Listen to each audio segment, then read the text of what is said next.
And I'm going to give 3 examples of how that's going to be the case. First of all, where the economic growth is going to be. It's very easy to be centric on Europe and North America, because when you look at Europe and North America, they are, at the moment, 2/3 of the global GDP. And then you might add a few cities like Shanghai and Beijing in there, and maybe Mumbai, and say, you know, that's where the world really matters. It's pretty unlikely you will have added Tianjin to that list. Has anyone here been to Tianjin? Okay, so in this group, we've had 1 person. I've been to Tianjin. 2 of us have been to Tianjin. It's a city just outside Beijing, the former port city. Not necessarily a city we've all ever heard of, right? GDP at the moment of Tianjin is $130 billion. This city we haven't heard of. Now, to put that in context, that's about the same as the GDP of Stockholm. So this city we haven't heard of, GDP about the same as Stockholm.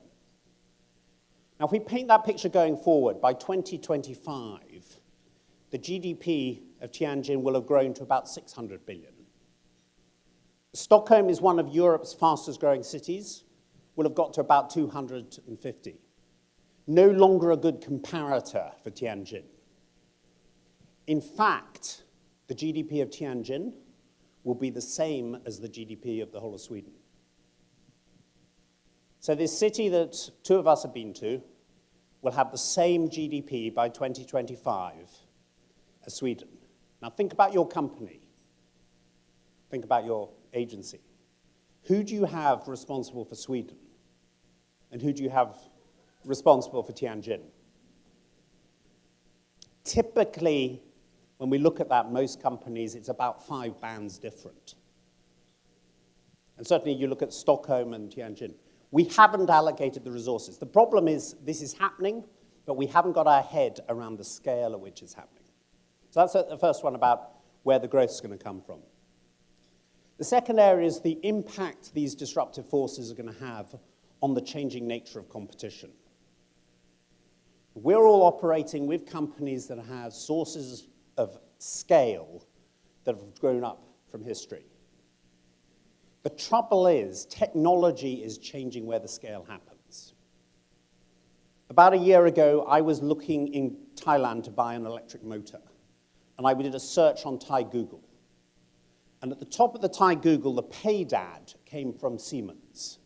And you would expect Siemens to actually be selling electric motors into Thailand. After all, that's what they do. They have factories in China selling manufacturing electric motors. They have a distribution system that gives them huge economies of scale to get them from those factories in China into all of the other emerging markets around Asia selling these electric motors.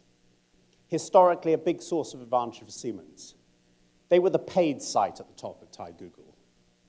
The first site that actually came out from the search engine, i.e. not being paid for, was Alibaba.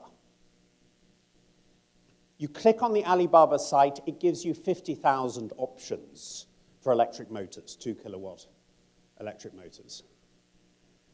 Most of those are relatively small SME factories in China that are manufacturing the motors and selling them through Alibaba to anyone around the world who wants to buy them. Yes, we're getting economies of scale. Alibaba has the economy of scale. The economy of scale is not, though, sitting at Siemens' level. These SMEs are able to compete just as effectively, maybe even more effectively, with the likes of Siemens.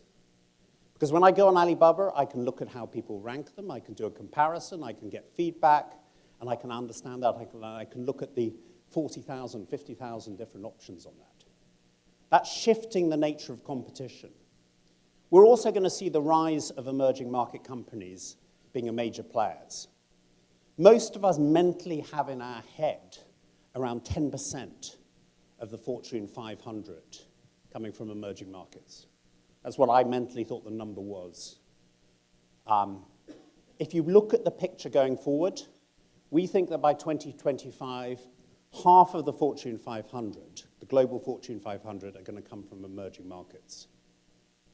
And if you think I've been eating too much crab cake to come up with that answer, We're already halfway there. A quarter of the Fortune 500 are coming from emerging markets. Now, we've seen this story before with Korea and Japan. We've seen the way that these companies come and interact differently, the way they compete differently. I've spent 6 years living in Korea, and I know how the Korean companies compete. They compete by working very, very hard. We did some benchmarking. These people are brutally hungry. They're prepared to have people sleep in dormitories next to the R&D facility, have 4 hours sleep a night until they get a product out. And you can also see the impact some of these people are having in the US already. Anheuser-Busch, the king of beers. Those of you who know them, compare how Anheuser-Busch is being run by an emerging market company. These guys are getting better money out of it. We're seeing this change already happen.